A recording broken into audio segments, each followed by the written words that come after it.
Hello friends, இன்றைக்கி நம்ம என்ன செய்ய போகிறோம்னா ரோஸ் மில்க் ஜெல்லி எப்படி செய்யலான்னு பார்க்கலாம் வாங்க. அதுக்கு ஃபர்ஸ்ட்டு 10 கிராம் அகரகர்னு சொல்கிற கடல் பாசி ஒரு 10 நிமிஷம் நம்ம ஊற வச்சு எடுத்துக்கலாம். 10 மினிட்ஸ் நம்ம இதை ஊற வச்சு எடுத்ததுக்கப்புறம் ஒரு 3/4 லிட்டர் தண்ணி நம்ம கொதிக்க வச்சு எடுத்துக்கலாம். இப்போ தண்ணி நல்லா கொதிச்சிருச்சு.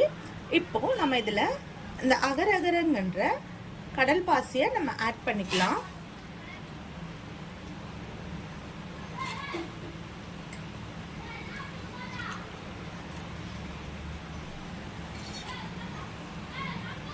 ஆட் பண்ணிட்டு நல்லா மிக்ஸ் பண்ணி விடலாம்.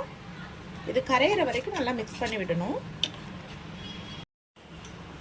இப்போ இந்த அகரகர் ஃபுல்லா நல்லா கரைஞ்சிருச்சு. இதுக்கப்புறம் நம்ம சுகர் ஆட் பண்ணிக்கலாம். இப்போ நான் இந்த கப்பில் ஒரு 1/4 கப்புக்கும் அதிகமாக ஆட் பண்ணியிருக்கேன். உங்களுக்கு எந்த அளவுக்கு ஸ்வீட் வேணுமோ அந்த அளவுக்கு நீங்கள் சுகர் ஆட் பண்ணிக்கோங்க. சுகர் ஆட் பண்ணிவிட்டு நல்லா மிக்ஸ் பண்ணி விடுங்க. இப்போ இது நல்லா கொதிச்சிடுச்சு. சுகரும் ஃபுல்லாக மிக்ஸ் ஆகிடுச்சு. இப்போ இது எடுத்துக்கலாம். இப்போது இதில் உங்களுக்கு தேவையான ஃபுட் கலர் என்ன கலர் வேணுமோ அந்த ஃபுட் கலர் நீங்கள் ஆட் பண்ணிக்கலாம்.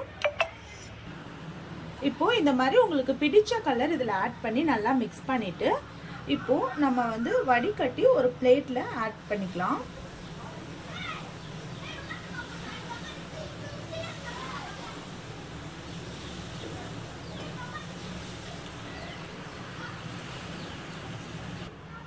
இந்த மாதிரி ஆட் பண்ணிட்டு ஒரு 20 மினிட்ஸ் நம்ம ரூம் டெம்பரேச்சரில் வச்சுட்டு அதுக்கப்புறம் ஒரு 1/2 hour நம்ம ஃப்ரீசரில் வைத்து எடுக்கும்போது நம்மளுக்கு ஜெல்லி ரெடி ஆகிடும். நான் ரெடி பண்ணிவிட்டு உங்களுக்கு எப்படி இருக்குன்னு காட்டுறேன்.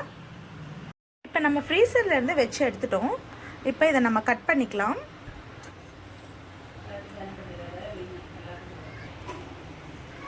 இந்த மாதிரி ஜல்லி உங்களுக்கு ரெடி ஆகிடும். இந்த மாதிரி ஜெல்லிஸ் நீங்களும் செஞ்சு பார்த்துட்டு எப்படி இருக்குன்னு கமெண்ட் பண்ணுங்கள். நம்ம இன்னொரு வீடியோவில் பார்க்கலாம். தேங்க்யூ, பாய்.